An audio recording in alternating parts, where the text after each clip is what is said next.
What's up, my guys? Hello, great people. Welcome, guys, to my YouTube channel. I'm yours, Masap. Yeah, been a minute, my guys. Been a minute, but welcome.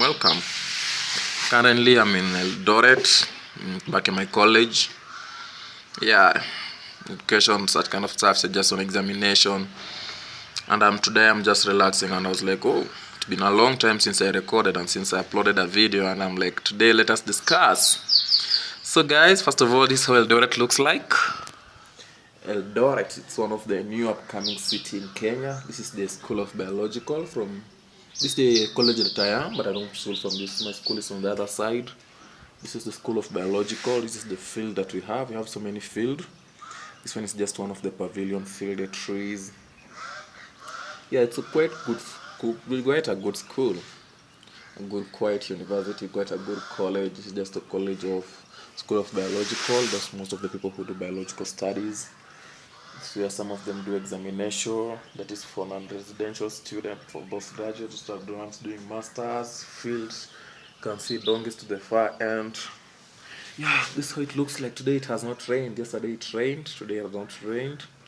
Yeah, it's a holiday, so no classes, no people are just doing their revision for exams, and so it's cool. So let's go back to our channel today. Our topic of today, Mathari National Teaching and Referral Hospital. It's a mental hospital facility. It's a level 6 hospital in Kenya. A national hospital that deals with the mental health in Kenya that's well known. It is the leading one in Kenya. If you have some mental issues, illness, the first thing people say like you go to Mathari. Although we have so many in each county, we have maybe a hospital facility a department dealing with mental health, but Mathari is one of the biggest. Yeah, so today we're going to talk about Mathari National Teaching and Referral Hospital. From there, we're going to go talk about the departments that are there, how they do their duties, how they do everything there, how they do the treatment plans, how people come out of their reform, the challenges they've passed through. From there, we shall also talk about the mental issue, mental illness as a problem in Kenya, where Kenya stands at, where we are going, and where we are from. Then we're also going to discuss some different jobs. Some ideas will come from nowhere. So just welcome. Feel free. This video is for you. This video is just for anybody out there. Everyone can watch this video. It is not limited to anybody because mental health, it's for everyone. Everybody has a mental issues. Everybody has an illness. You can say like a condition. Mental health is a condition. You have something in your mind, in your brain, in your body that is working. And so the only matter that we call him is a sick person who is suffering from a mental illness, and you people say that you're not suffering. It's just the magnitude, how far, the level you are. But we always have some mental challenges we undergo. We fall into stress, we fall into depression, and so it just depends on how you are, how you carry yourself, and also the kind of environment you associate yourself with, the society, and your own well-being and how you have been brought up. Yeah, so we go to Mathari National Teaching. It is first of all Mathari, not Mathari. Many people have been calling it Mathari, but it's called Mathari National Teaching and Referral Hospital. It began long ago as an isolation center for people with what? Syphilis? No, not syphilis. I remember the name. Yeah, people who are epilepsy. Yeah, people who are such kind of sick, they were isolated there during the colonial area. After the colonial area, they started isolating people now who had mental issues. People who had mental issues, that's how now they started putting them into there and treating them. And it has grown up to now, it has grown big. Being a level 6 hospital, it's not a joke. If you've never been there, I'll request you go there. If you're there some 20 years ago or 10 years ago, kindly go there again and see the kind of changes that have been made. It's good. It's a good place. It's a place that someone can heal. It's an environment that gives that support for someone with his treatment plan to progress. It's something that there's a lot of investment that have been done, the World Bank, the government, good management, and although I'm hearing cases that it's being privatized soon, but it's a better place to be. It's a better place to do your study. If you like studying about mental health, if you have a patient, know that you'll be given the best facilities are there, the best psychiatric, the best psychologists, the best social work, the best counselors. Mwah. They're given the best, I think. That's my experience. So when you get the first thing at the gate, I'll talk about the departments that are there. Yeah, we should continue to go deep. After the gate, immediately you'll find a banner called "Do not take any photograph, no pictures allowed," and it's very very important because some people go there. Maybe you can say if it was not there, people could go there, take pictures of this patient, come and share them online, come and share them to your friend, and this could be very stigmatizing and inhumanizing because you are chilling, then you see your friend or your relative is trending online because of the mental health condition he is in. People stigmatizing your family like, hey, your brother is in Mathari, your brother is facing these challenges. Some people are not aware of these challenges, and some people could be taking pictures and just sharing them inappropriately, just unaware, ignorant. So the first thing you say is do not take any pictures, don't take any photographs. Then when you go straight, you'll reach a place called Maximum Security Department. This one is where the clients, this one the mental health clients, these are people who have committed crimes against the law, they have a case in the government, in the courts, they have a police case that they are going through. So they were arrested, taken to the court, and the judge said that before the proceeding can continue, they first of all have to be tested of mental health. And once they are tested and diagnosed that they are suffering from an illness, they are first of all treated. After being treated, that is when they can go back, after now the discharge, they can go back to court and continue with their cases. So in the maximum department, the maximum security department in Mathari, you'll find patients like these days we hear someone has killed the relatives, someone has killed all the children in the family, and someone can wonder where do they go. I can tell you that. Sorry, I realized that my speaker was not holding on well, so I've corrected on that. So where do they go? Some of these patients that they commit crime, maybe they kill people, they destroy people's property, and they go to court, and the judge directs them to be tested onto their psychiatry, their mental state's ability. So they go into this facility. In Kenya, I know if you remember someone by the name Onyanto Nyancha, there was a man in Busia who used to cut people's hand. He was taken to this facility. We have seen so many people who have drawn their children, killed their children. The court has ordered them to be tested their mind if they are okay, if they're not okay, to ascertain. So after the judge taking you now, ordering you to be taken to their mental health facility, they take you to Mathari. This is where those people who have a case with the government, it is like a hospital, it is like a prison because you are treated. It's not a prison because you're treated, and this time when you're treated, your sentencing year is not counted. So you'll find them there. Also, the patients who are found in this department of maximum security, you'll find those who are suicidal, people who are sick, mentally ill. So, and they are suicidal. They are always also housed in the maximum department. This is where they are in a located room. It's usually round, no anything that can make them commit them. No substances, no materials, no things that they can aid in their committing their suicidal act. So it's just an empty room, a mattress maybe, a bed, and maybe just a mattress where they sleep. Nothing else, no much complicated, like because they can use it to kill themselves. So this is where they are housed, and they are treated inside there. Also inside the maximum department, we have it's known as what? I've tried to forget the name. We have those patients who are disabled. I was there some time back, almost 2 years. I'm forgetting these names. There are some patients who are disabled and they're facing mentally ill. Those who cannot walk, those who cannot, maybe the hand, they're disabled. This is where they are also housed, but in a different section of the maximum. We have those patients who their backbones are broken, they cannot do anything, so they are housed there. It's known as infirmary department. Yeah, thank you for remembering. So in infirmary department, this is where those patients who they are not able to walk, they're housed there, and as they continue their treatment, most of them, I realized that some of them, they've even stayed there for over 10 years. They are like abandoned by the family. Those who get healed are picked, but there are those who overstayed there. Yeah. So when you're from the maximum department, let's go to other department. You go direct, you enter into the rehab section. So Mathari National Teaching and Referral Hospital has a rehab section. It's one of the best. Within 3 months, and they're paying, is it 180,000? I think.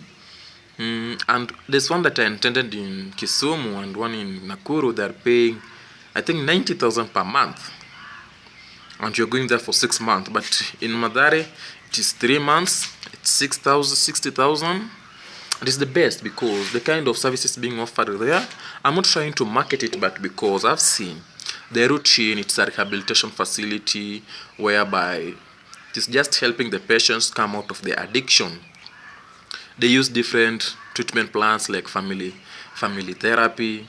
We have those sessions like CBT, cognitive behavioral therapy theories, those therapies. We have those ones that there's a time they go to sessions, we have spiritual classes. Then on Tuesday and Thursday they go to AAA style. That is just to help them break down alcohol, understand that the alcohol was powering them. But they can rely on God, and they can rely on God to help them come back to the good condition, good normal life, free from addiction. So addiction, I think it hosts over 60 patients, maybe 60 there maximum, 60, 50, no, 50, let me say 50, 52, maximum. And they discharge periodically because when you come today after 90 days, is it 90, 30, 30, 30, 90 days you are discharged, you go back into the society. And they have both male and female, although the population for female is a bit low. When I visited there last, there were only 6 women. The rest were men.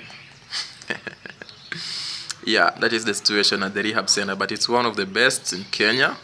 So from the rehab section, we go to the General Outpatient Hospital, GOPC center.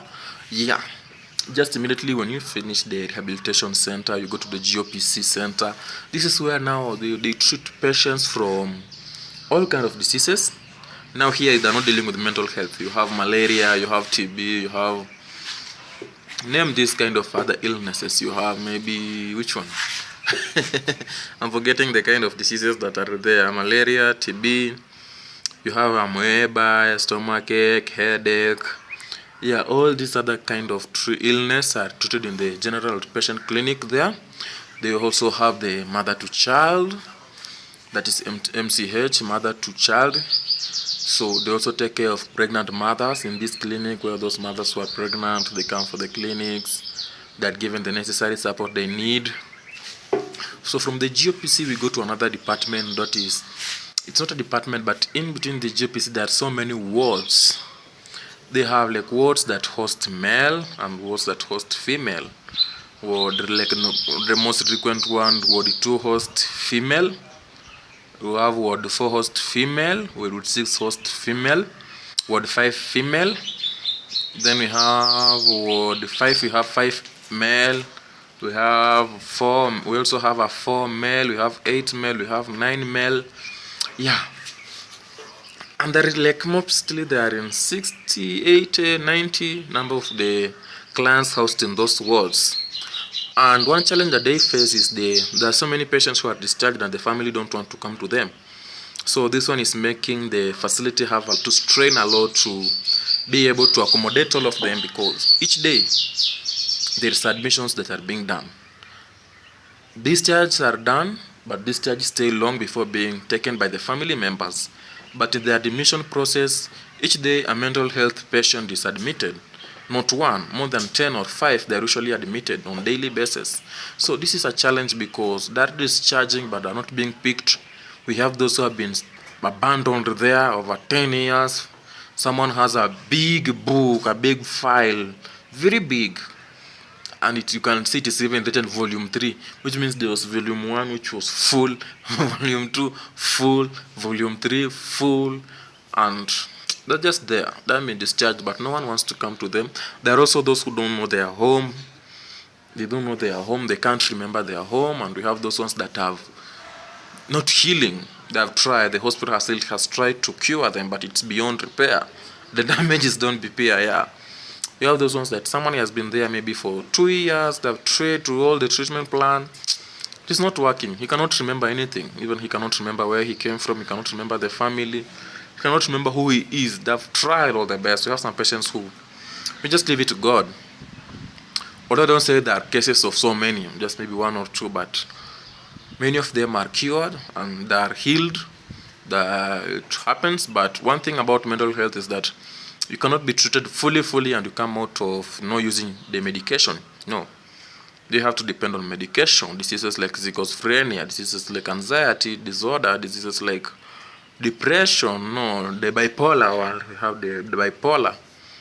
They just have to be on medication 24/7. So you can't leave them. And so they need to be on medication. So, but when they are treated and discharged, this means that their life has improved, and with the proper care, they can just continue with their normal life, continue taking medication. Have so many schizophrenia patients out there, schizoaffective patients outside here. They're taking these medication drugs and they're continuing with their normal life. So it just needs that a good support system. So from the wards, you go to the records department. This way, all the patients in the facility, their files are stored. Immediately when you come to the facility, after, where do you start from?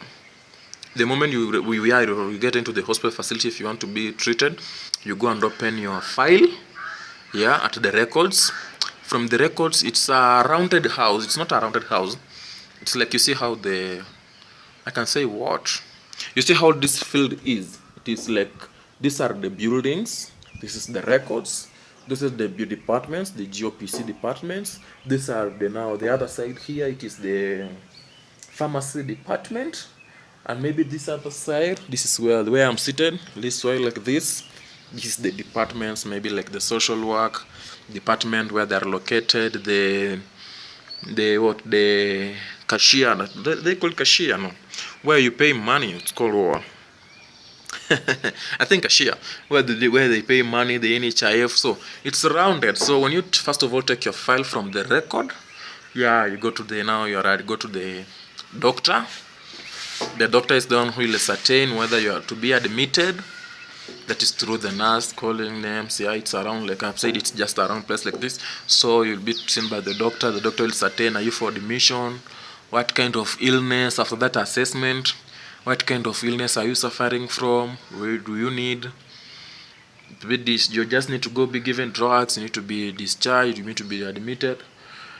From there the doctor will assess. For example, the sum of questions that the doctor can easily just ask yourself is like, maybe they want to see how you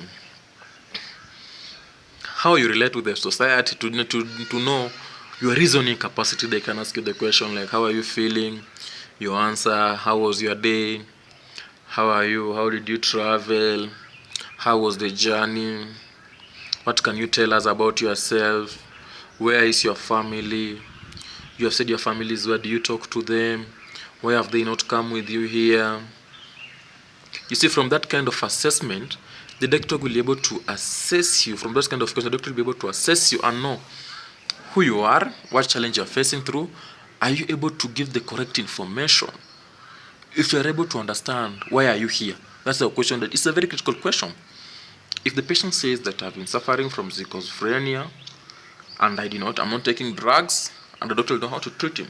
If the patient is not able to establish a good rapport with the doctor, he's not able to look into the doctor's eye, he's speaking on his own things, he's just perceiving the world and speaking his own imagination.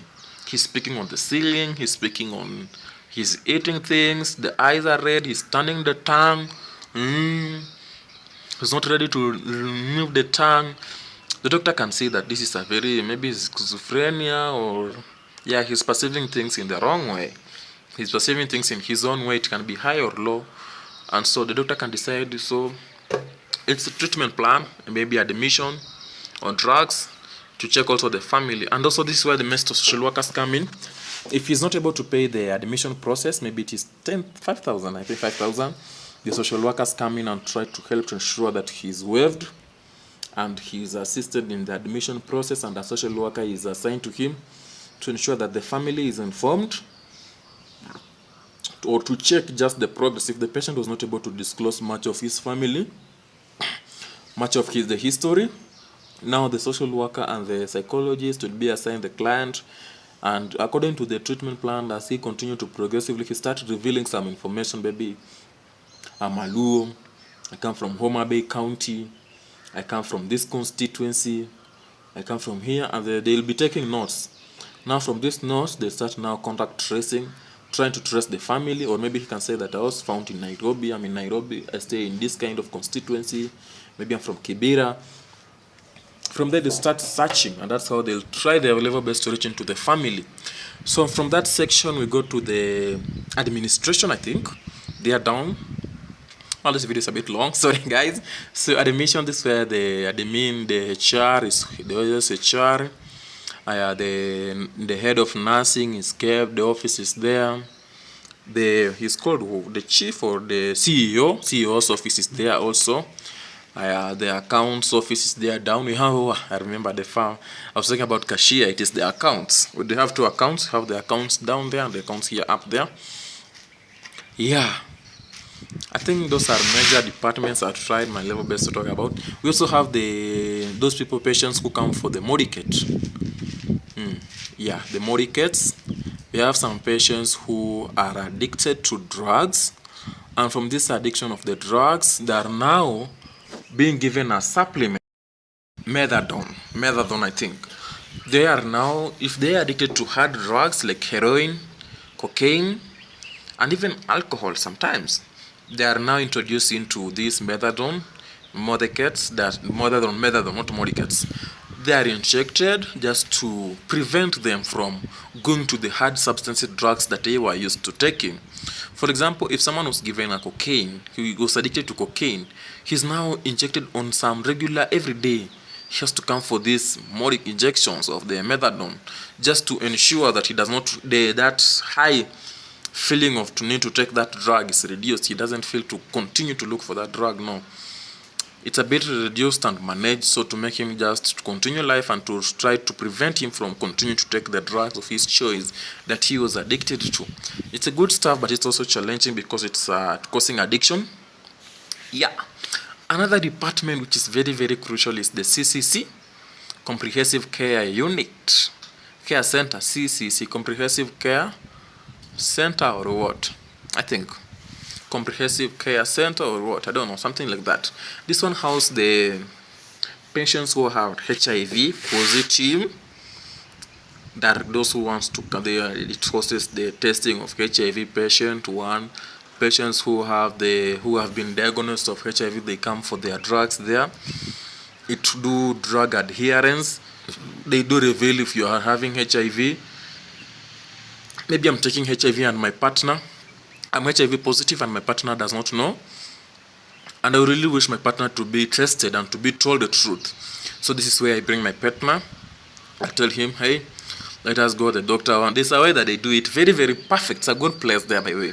They do it very perfectly. They are the revealing of the person that, hey, you need to take some testing. Your husband has been here, here.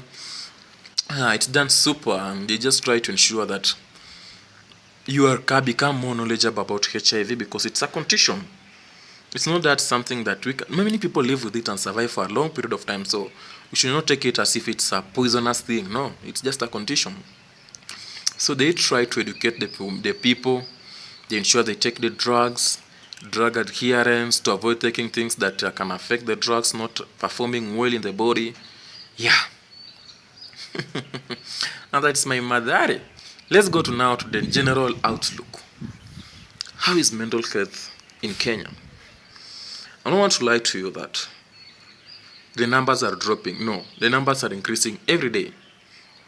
Every day we are having people being diagnosed of a mental illness. Every day.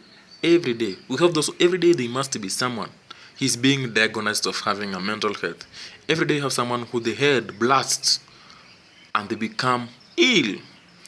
These accidents that are happening in Kenya, within that accident, the head can just jam and it blasts and he becomes traumatized and he becomes sick of a mental illness and they're taken into these facilities.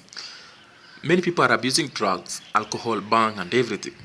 I started by saying that mental illness is just, everybody is suffering from this kind of stuff, but the difference is magnitude. And within this magnitude, we all have maybe low. But the moment we start taking these substances like drugs and what, they activate them and they become hyper. And that is how we easily fall into this problem and start being sick.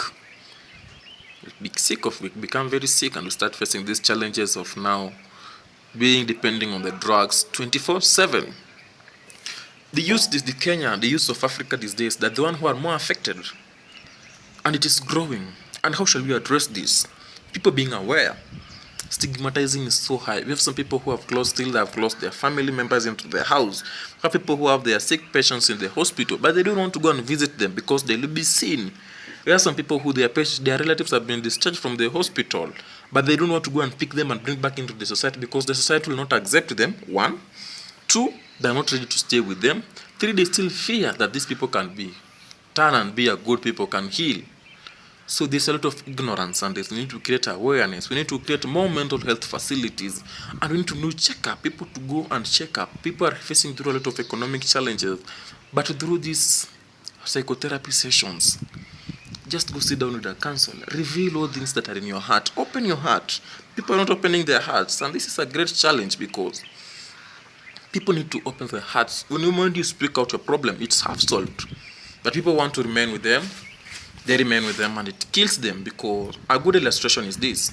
A teacher told the pupils, I know this will be long, but this is the last illustration. A teacher told the students to come with oranges or tomatoes to class.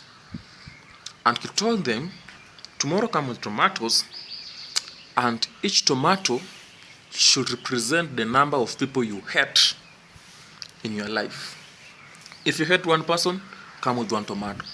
If you hate 5 people, come with 5 tomatoes. If you hate 10, come with 10 tomatoes. The next day, the students came with tomatoes. There are those who carried 1, there are those who carried 3, there are those who carried 5, there are those who carried 3, 4, 6. And the teacher told them, now I want you to carry these tomatoes for some days with you. Wherever you go, carry them. After 2 days, the tomatoes began to rot. Smell. One with the one mango, it was smelly and it was a bit light. Those with the 10 tomatoes, imagine 10 rotten tomatoes, it was smelling bad and they are heavy to them. After 4 days, that class, no teacher wanted to go there. No any other teacher wanted to go there. The students, they were tired of it. This is a heavy thing. We can't stay, this thing cannot stay in our books anymore. It became a great challenge. And the teacher told them, just simple. For those with the 20 tomatoes, represents the trouble that you are carrying into your heart. The people that you have refused to forgive. And you are carrying with their problems in your heart. You see how it is heavy. Those with 1, that's the person you have forgotten to have refused to forgive. You see how it is smelling and it is heavy. So, if we forgive them, if we make our heart light by forgiving those people that we have forgiven us, or that have made wronged us, we are cleaning our body. We are making our system to work.